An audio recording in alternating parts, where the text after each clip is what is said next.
Oke, Assalamualaikum warahmatullahi wabarakatuh. Salam sejahtera bagi kita semua. Salam kebajikan, namo buddhaya, om swastiastu. Oke, Ibu langsung aja. Nah, Ibu lanjutkan dengan materi Ibu. Kalau minggu kemarin, kalau kada salah, ini sampai di perhotelan. Nah, sampai di perhotelan. Cuma Ibu akan ulang dulu, ya. Ibu akan ulang. Nah, kalau kemarin itu dari eh, kemudahan di bidang perhotelan. Ibu akan jelaskan kembali ya untuk usaha jasa. Nah, jadi Ibu ulang di sini keputusan Menteri Kebudayaan dan Pariwisata yaitu keputusan nomor 12 garis miring Menteri Kepariwisataan nomor bulan 4 2001 atau lebih jelasnya tanggal 2 April 2001 di sini mengatur tentang pedoman umum usaha pariwisata yang mengatur perizinan usaha pariwisata itu bagi daerah kabupaten, daerah kota, daerah kabupaten atau daerah kota atau daerah kecamatan atau juga provinsi dengan pengelompokan sebagai berikut. Pertama adalah usaha jasa yang terdiri dari usaha jasa itu terdiri dari jasa BPW, jasa APW, jasa prawisata atau guide, jasa konvensi atau perjalanan insentif dan pameran.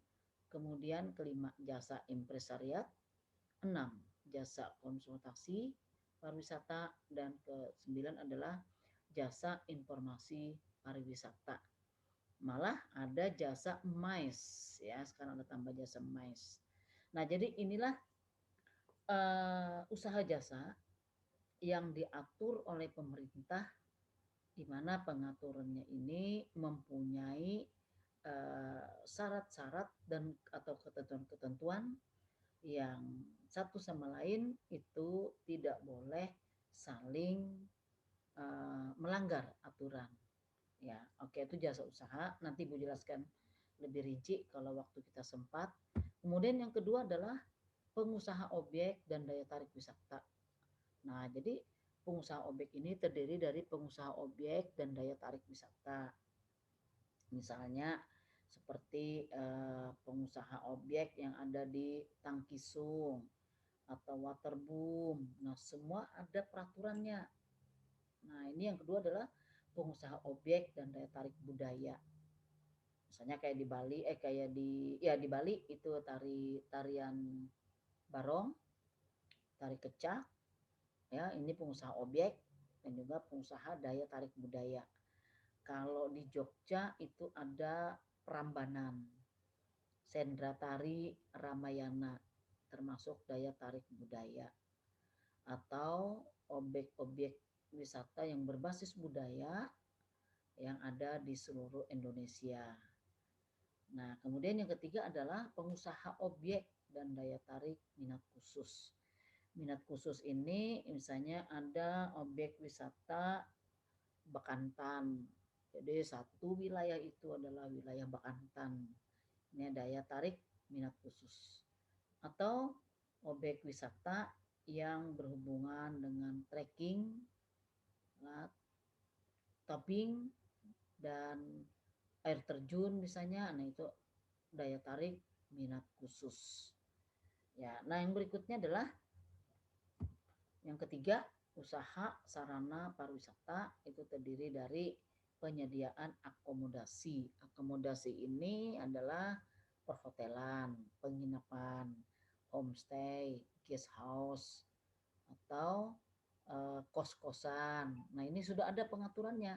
Pengaturan masalah akomodasi, masalah makan dan minum, kemudian penyediaan angkutan wisata, penyediaan sarana wisata air, dan kawasan pariwisata ini termasuk dalam usaha sarana pariwisata.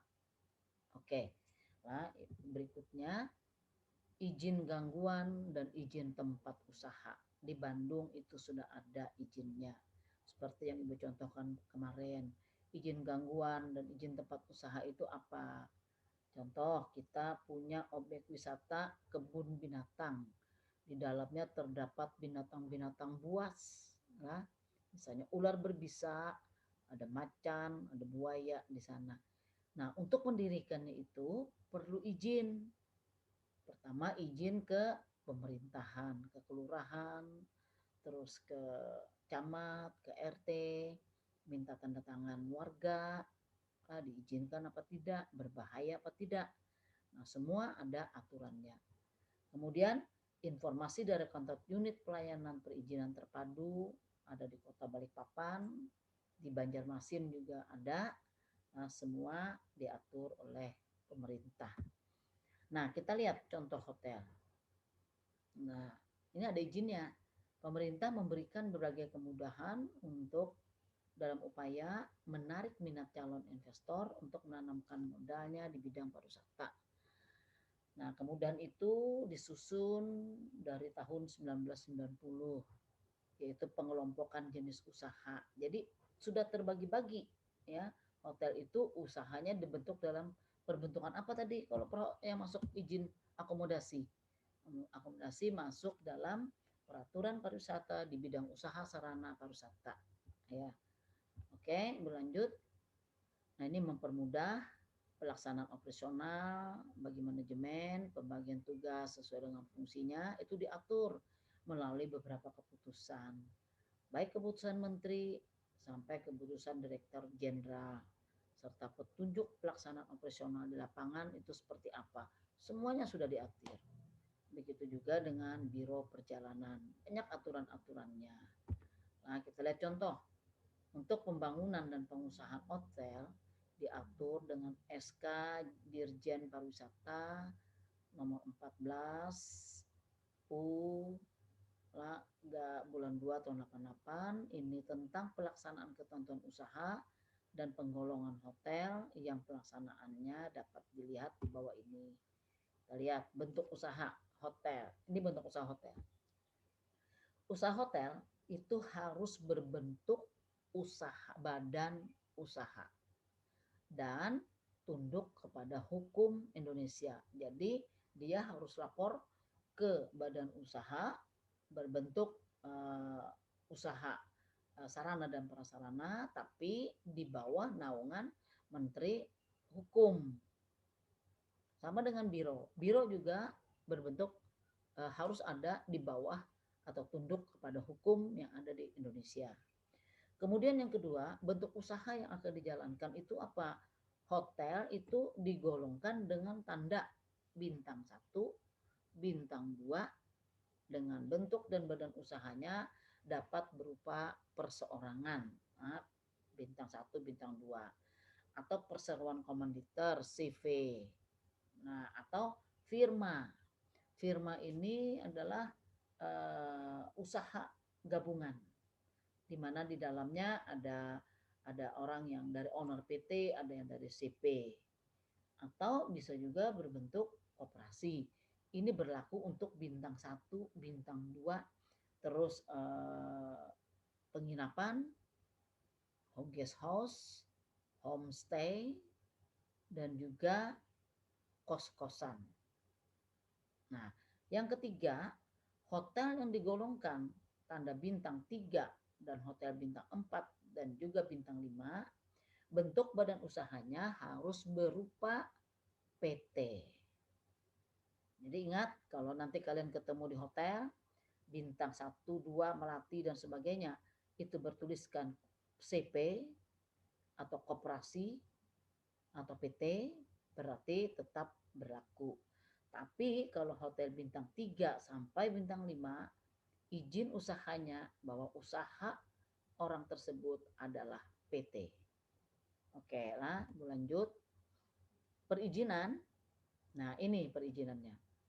Untuk membangun dan mengusahakan hotel harus memiliki izin sementara, izin sementara dan izin tetap usaha hotel. Nah, izin sementara ini yaitu pada saat seseorang ingin mendirikan usaha harus ada izin sementara selagi izin usaha tetap itu belum selesai. kemudian yang kedua, izin sementara usaha hotel atau izin tetap usaha hotel ini tidak dapat dipindah tangankan kecuali atas izin tertulis dari Direktorat Jenderal Pariwisata atau pejabat yang ditunjuk. Jadi kalau sudah izinnya ya atas nama Tamara, ini adalah owner atau direkturnya, maka tidak bisa dipindah tangankan. Harus ada izin dari direktur, itu nantinya menuju ke notaris. Oke, yang ketiga adalah izin sementara usaha hotel itu berlaku jangka waktunya 3 tahun dan dapat diperpanjang dengan persetujuan tertulis dari Kanwil Kantor Wilayah, kalau dulu Departemen Budaya dan Pariwisata atau BKPMD. Kalau sekarang banyak lah, ada Dispar, Disparbud, kemudian Disparbud, Dispora. Nah, ini tergantung izinnya seperti apa yang berlaku sekarang di kantor wilayah yang bersangkutan. Nah, yang keempat, izin tetap usaha hotel berlaku selama perusahaan yang bersangkutan masih menjalankan usahanya.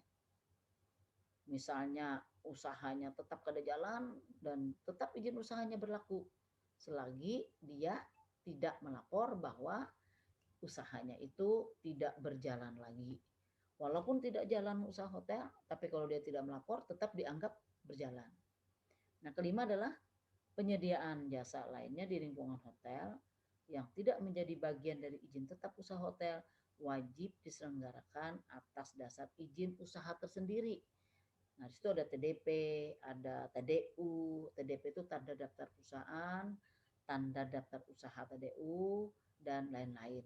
Nah, keenam, untuk memudahkan pengawasan, maka kepada pengusahaan yang memiliki izin tetap usaha hotel diberikan tanda izin untuk dipasang di tempat yang mudah dilihat.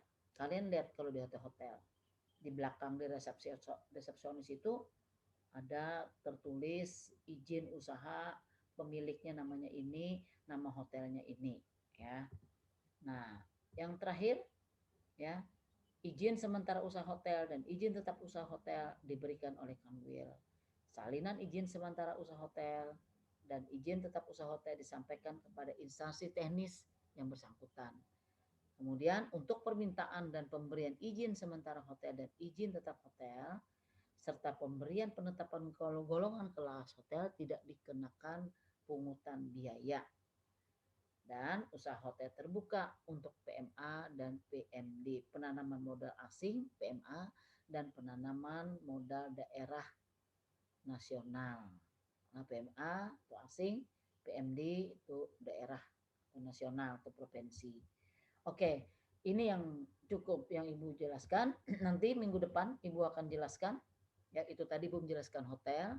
Minggu depan Ibu akan menjelaskan bagian-bagian atau izin-izin atau syarat-syarat mendirikan biro perjalanan, baik itu berupa BPW maupun agen.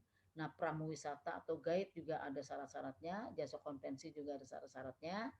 Nah, untuk ini Ibu memberi tugas kepada kalian. Silakan kalian pilih salah satu dari A sampai G. Kalian misalnya memilih jasa biro perjalanan atau jasa agen perjalanan. Silakan kalian lihat apa syarat-syarat untuk menjadi seorang biro perjalanan dan apa kelebihan orang memilih biro perjalanan dan apa kelebihan dari orang yang memilih agen perjalanan wisata. Ya, dua aja, kelebihannya apa, kekurangannya apa, syarat-syaratnya apa. Ya, oke. Itu nanti dikumpul selesai kalian mites.